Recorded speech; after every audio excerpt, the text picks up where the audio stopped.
Mort de Marwan Bereni, l'acteur au plus mal avant son décès. Ces révélations troublantes.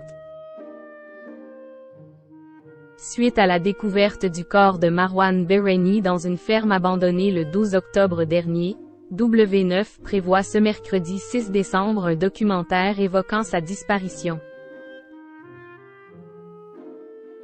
Dans celui-ci, un couple témoigne avoir vu la star de Plus belle la vie dans un piètre état, quelques heures avant sa mort. Sa disparition a secoué le monde de la télévision.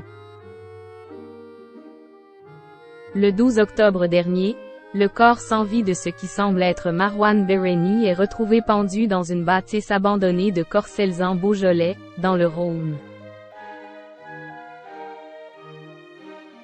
L'acteur de 34 ans est porté disparu depuis le 3 août 2023, activement recherché par la police après avoir percuté avec son 4x4 une femme en sortie de boîte de nuit à Mâcon, vers 23 h. Le 19 octobre, l'autopsie confirme qu'il s'agit bien de l'interprète d'Abdel Fedallah dans la série Plus belle la vie. Sa mort provoque une onde de choc auprès des acteurs et inconditionnels du feuilleton phare de France Télévisions. À tel point que W9 décide de consacrer un documentaire sur le destin tragique du comédien, dont la diffusion est prévue ce mercredi 6 décembre.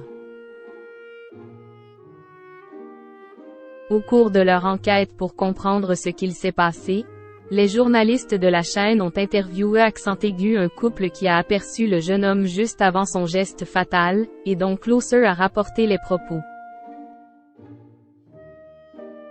On est sur cette route et au détour d'un chemin de terre qui sort, entre vignes et champs, je vois le personnage, se souviennent Jean-Luc Chapuis et son épouse Aurélie. Cette dernière reconnaît en un coup d'œil Marwan Bereni, qu'elle suit depuis ses débuts dans Plus belle la vie. Je suis une inconditionnelle. Je savais qu'Will habitait à Fuissé, à quelques kilomètres de chez nous. Et dans nos petites routes de campagne, on ne s'attend pas à voir un grand acteur, poursuivit-elle. Seulement voilà, l'acteur a une drôle d'allure. Il faisait fatigué, barbu, habillé un peu en tenue de soirée estivale. C'était là, en pleine canicule, aux alentours de 15 h, détaille-t-elle. Le couple est tout autant interpellé par le chemin sur lequel se trouve l'acolyte de Léa François et de Fabienne Cara. Il avait la tête un peu baissée. On s'est posé la question de savoir pourquoi il se promène à pied dans la vigne, indique-t-il, en ajoutant que ce chemin est normalement emprunté par des tracteurs.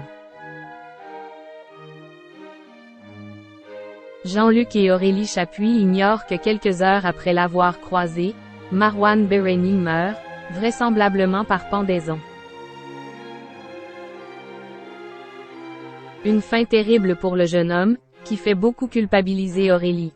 Je ne l'imaginais pas du tout. Je regrette un peu parce qu'avec ce qu'il s'est passé, je porte pas mal de culpabilité.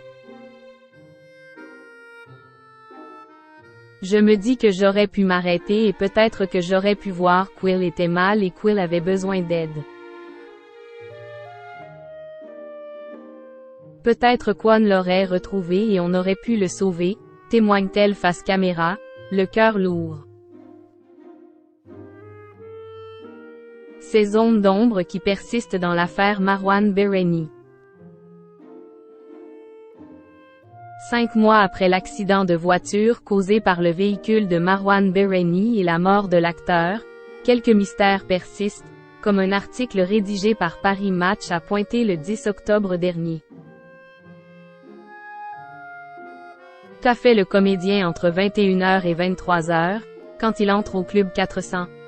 Était-il accompagné? Pourquoi quitter la discothèque sur les chapeaux de roue? Pourquoi abandonner son véhicule au lieu dit Le Vivier, à Fleury? se sont interrogés nos confrères. Et ce n'est pas tout. Pourquoi Marwan Bereni aurait-il marché pendant plus d'une heure pour arriver dans la commune où son corps a été retrouvé quelques semaines plus tard? Des réponses que le W9 apportera peut-être dans son documentaire, dont la diffusion est prévue à 21h05.